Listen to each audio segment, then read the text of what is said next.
আরব দেশে জন্ম তোমার আব্দুল্লাহরই ঘরে, উদিল পূর্ণিমারি চাঁদে অতি অন্ধকারে।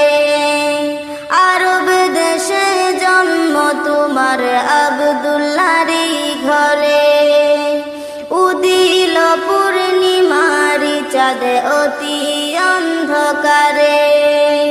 আলোকিত হইল মাতা মা আমেনার কুল,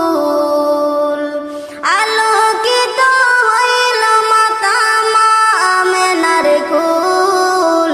সকল নবী হইতে শ্রেষ্ঠ আখেরি রাসূল, তুমি কোন বাগানের ফুল। দু জাহানের বাদশা নবী পাইয়া